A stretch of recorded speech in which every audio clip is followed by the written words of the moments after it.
There's a unique power in music, isn't there? Oh, absolutely. The way sounds and lyrics can um, chart a course through transformation, landing you somewhere like resilience. Yeah.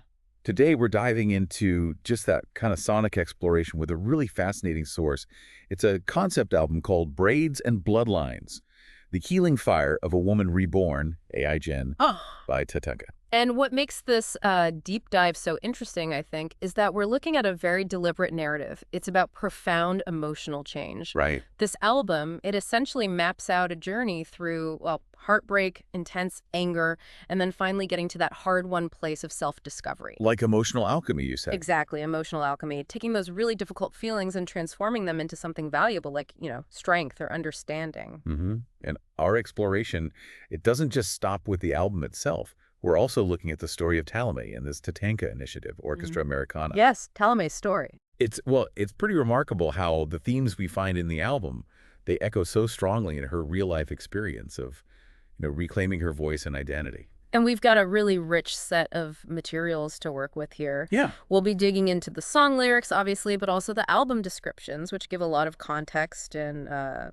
intent. Okay. Then there are thematic summaries, which kind of pull out the big ideas, and even a FAQ that answers some questions we might have. So it's a pretty comprehensive look at this whole narrative. Right. So our mission basically is to really get under the skin of that core emotional journey in Braids and Bloodlines, and to understand the powerful messages about resilience and self-reclamation that are woven all through the album and then echoed in 𝗧𝗪's story too. Sounds good. Okay, so let's jump into the album's 6-part emotional journey, starting with Roots. Right, Roots. It immediately grounds you in this idea of what we inherit, specifically the burdens that can get passed down through generations. The description talks about the protagonist's relationship with her ancestors, especially these hard, weathered, and silent men. Right, that phrase stood out. Yeah, and what's really interesting is how it questions that inheritance. Is it actual strength that's been handed down, or is it maybe more like ingrained stubbornness? Is their faith a deep conviction, or maybe has it become a kind of fear of the unknown, maybe? That really sets the stage, this idea that we carry these legacies, sometimes without even knowing it. It makes you wonder about the weight of, unspoken things. Totally. Then we move into Empty Rooms. This track seems to really capture how grief and loss can almost, live in our physical spaces. Absolutely. Empty Rooms uses the actual environment, the tangible stuff around us, to show how absence feels so present. Yeah. The description says every object holds memory and every space echoes with what was. Wow. And this creates a feeling of being stuck, almost paralyzed by the past. Yeah. And it's captured perfectly in that line, some rooms I just can't walk into. Oof. Yeah, that's powerful. It speaks to that feeling of being physically unable to face spaces filled with those memories. Exactly, that visceral feeling. So from that kind of stillness, the journey takes a much more intense turn with Tempest. Here, the pain becomes almost physical, right? Like a storm. Yes. Tempest really digs into the physicality of emotional pain. The source material actually says physical scars and emotional trauma are likened to weather systems. Weather systems, okay. So the woman's body becomes essentially a map of grief. Every ache, every wound is a tangible reminder. A map of grief. But what's important here, I think, is the act of acknowledging it. Naming the pain. It's not about being beaten by it, but recognizing it is the crucial first step. Right, it's like claiming ownership of the hurt, maybe. Yeah. Refusing to let it just be this unnamed shadow. Yeah, exactly. Owning it. And from that intensity, we get to dry prayer. This sounds like a real low point, a moment where even spiritual comfort feels gone. Dry prayer is definitely about hitting a spiritual drought. That really desolate feeling when even faith doesn't seem to offer any comfort. The kitchen becomes this symbolic place, a confessional, where the usual amen turns into a cracked refrain. Cracked refrain. And what's really significant here is the shift. It's towards self-reliance. When those outside sources of comfort seem to fail, she starts looking inward for strength. Oh, okay. It raises that question, how do we find meaning when the usual supports just seem to crumble? That's a huge turning point, that inward shift. Yeah. And it leads us to what feels like the real core of the transformation. Yeah. Embers Never Sleep. That title alone. Yes. This is where things get really interesting. Embers Never Sleep marks a move away from that destructive pain towards what's called a quiet fire. A quiet fire. I like that. The description emphasizes that this isn't some sudden dramatic explosion of change. It's more of a persistent internal shift. Yeah. The ember represents something enduring truth, identity, this relentless power. It signals her taking back control of her own story. Okay. But not through aggression, more through this unyielding inner strength that maybe was just dormant before. I love that image, that quiet, persistent power. And then finally, the album culminates in the title track, Braids and Bloodlines. Sounds like everything kind of comes together here. Exactly. Braids and Bloodlines is the culmination. It's the weaving together of all those experiences she endured. Sure. The act of braiding her hair becomes this really potent ritual of self-making. Ritual. The bloodlines, her inherited past, they're still acknowledged, but now she's consciously choosing how to integrate them into her present identity. So it's not about being defined by the past anymore. Exactly. It's about honoring it, sure, but actively shaping a new future. She's making her own path. Wow. So this whole 6-part journey, it really charts such a powerful and honestly relatable arc of emotional transformation. Yeah. And looking at these tracks, several key themes really jump out.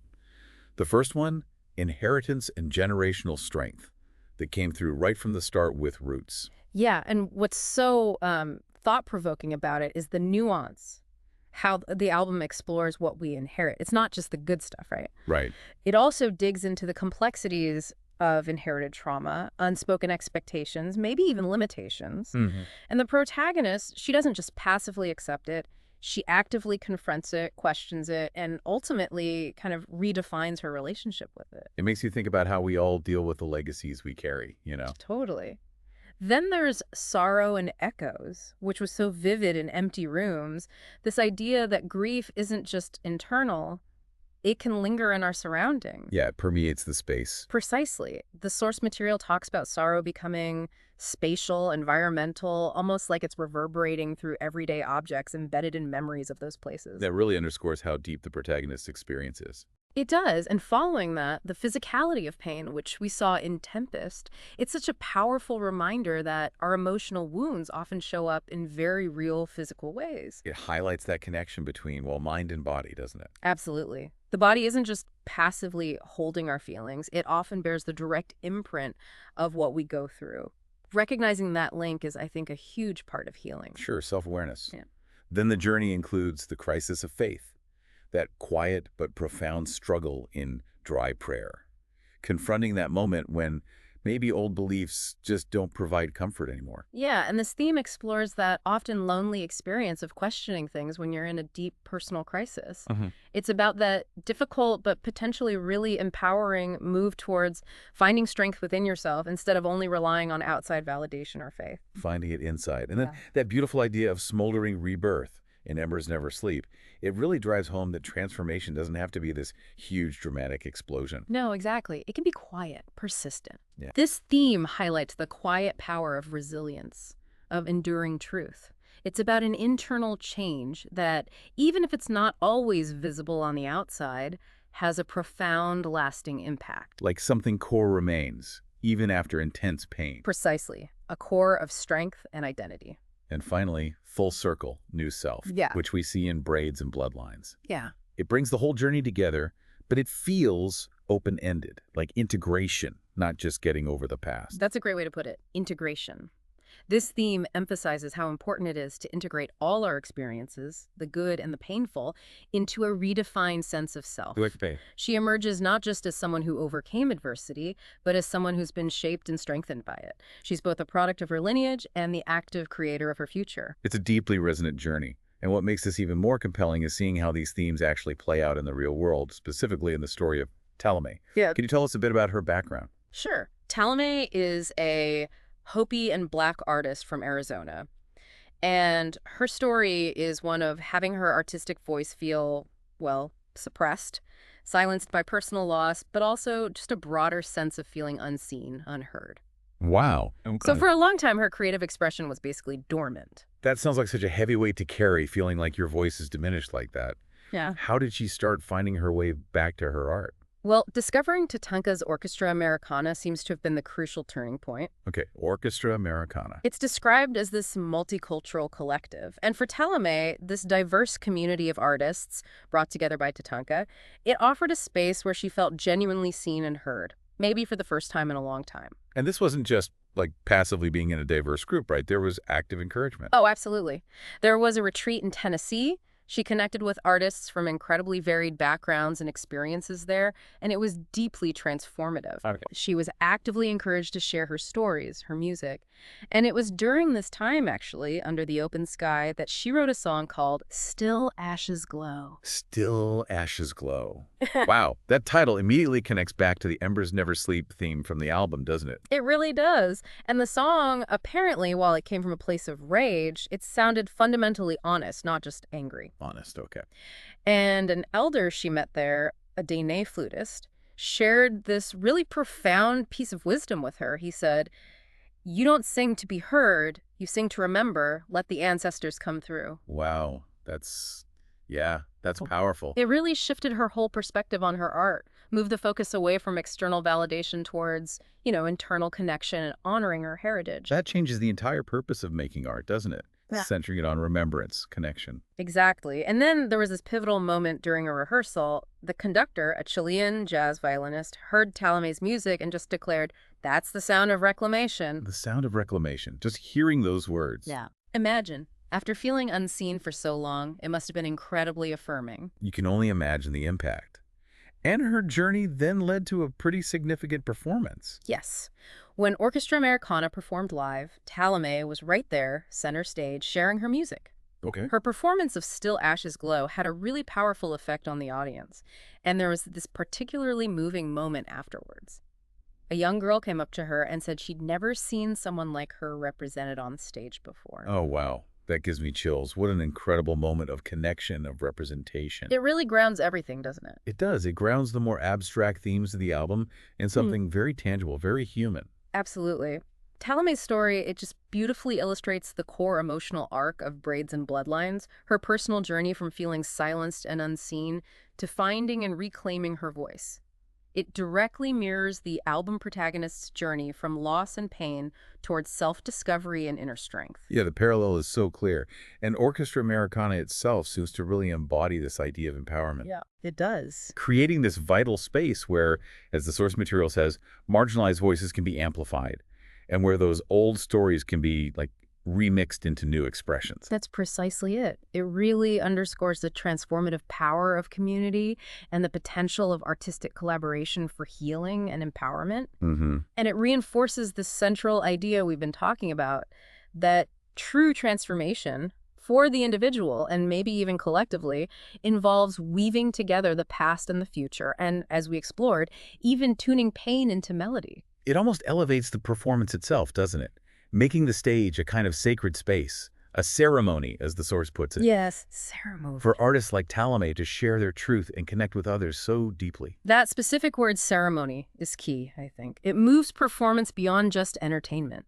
It highlights its significance as this meaningful ritual of self-expression, remembrance, and connection. This whole deep dive into Braids and Bloodlines and 𝗧𝗓𝗡's story has been, well, incredibly insightful. It really has. It shines a light on the power you find when you confront pain directly, the deep strength that's in resilience, and just the profound capacity of art to facilitate real healing and transformation. And as the album description points out so wisely, the crucial thing to understand is that Braids and Bloodlines, it isn't ultimately about the heartbreak itself. Right. It's about what comes after, resolutely. It's about that deliberate, often difficult process of reconstructing the self, finding a kind of rebirth, even in the ruins of past experiences. It leaves you with a real sense of possibility, doesn't it? It really does. And on that note, here's maybe a final thought for you, our listener.